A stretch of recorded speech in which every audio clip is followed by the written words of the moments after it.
Good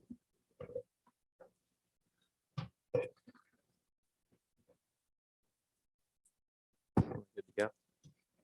All right. Good morning, everyone. This is Chair French, and I'm convening today's in-person regularly scheduled business meeting of the Kansas Corporation Commission for June 17th, 2021.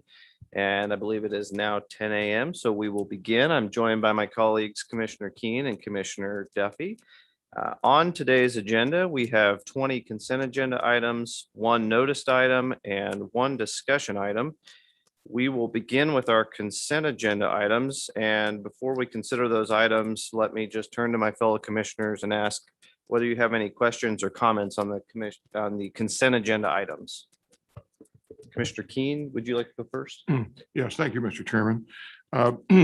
I will be voting to approve all matters on the consent agenda with the exceptions of items number 16 and 17.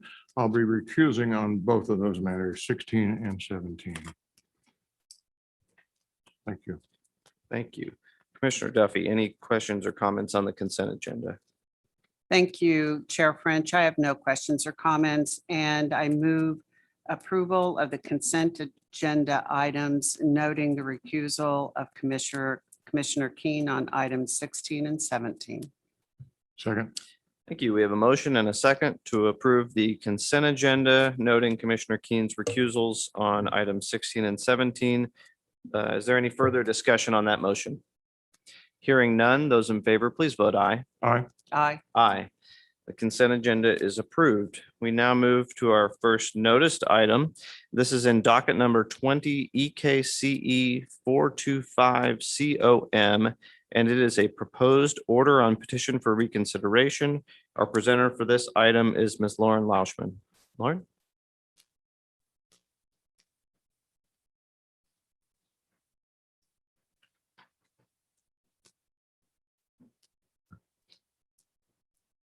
Good morning, Commissioners.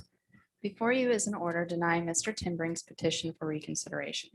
In his petition, Mr. Timbrink restated his argument that Evergy was required to obtain a line siting permit because the project will contain two transmission lines, both transmitting 115 kV. Mr. Timbrink's argument is based on an unsupported belief that the definition of bulk transfer is the cumulative nature of the transmission of electricity.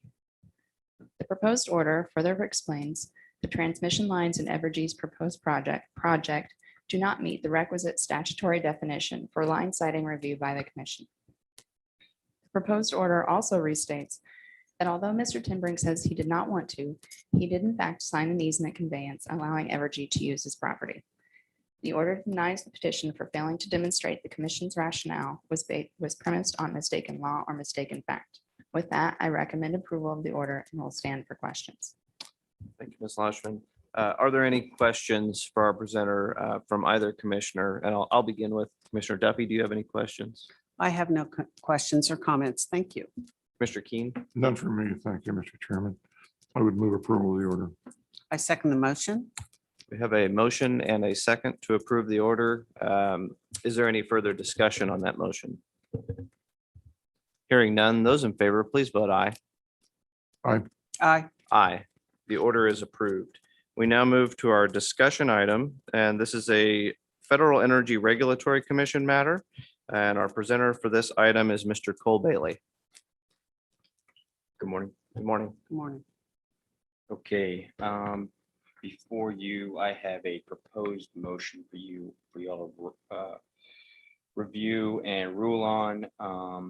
Back in March 18, 2021, FERC issued a notice of inquiry asking for comments on whether to revise its regulations that require RTOs and ISOs to not accept bids from an aggregator of retail customers that aggregate demand response of the customers of utilities that distribute more than 4 million megawatt hours in the previous fiscal year, where the relevant electric retail regulatory authority, which is us, prohibits such customers' demand response to bid into organized markets.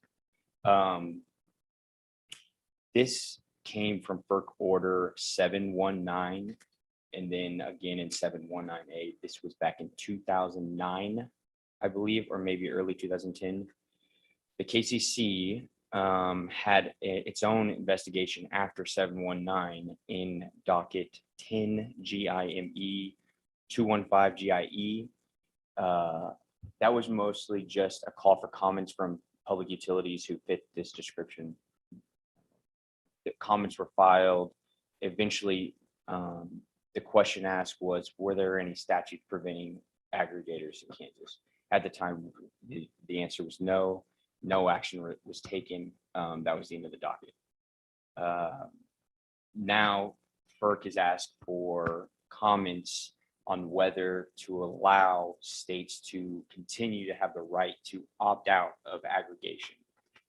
Currently, Kansas is seeing, well, recently we've seen one aggregator in eastern Kansas, and I've heard from another utility that they might be reaching out to western Kansas. The questions presented in this notice of inquiry are a little more technical than what we would know or have experience or data on, because they're asking for data from states who have opted out, but we're still allowed to comment in our we don't have comments official yet.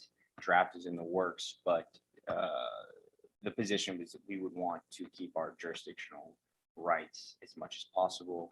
Utilities have reached out to us with concerns over aggregators possibly cherry picking large customers and interfering with their own tariff demand response tariffs.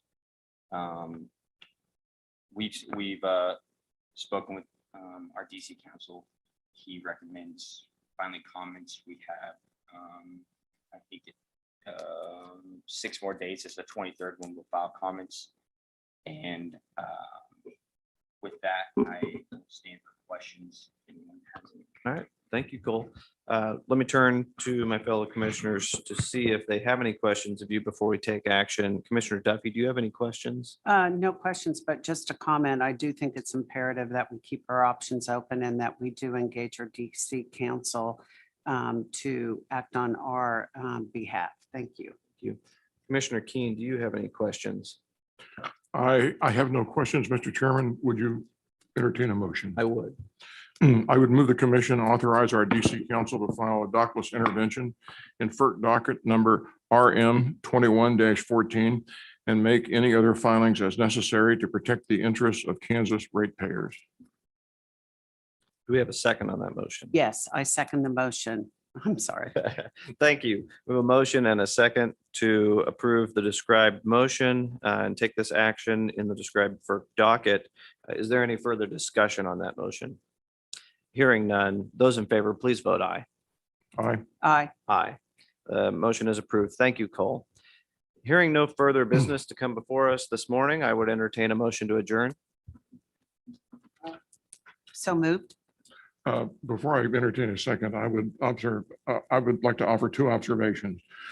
Number one is it's wonderful to be back in person and to be able to go ahead and conduct business of the commission in this public sense in the ordinary course.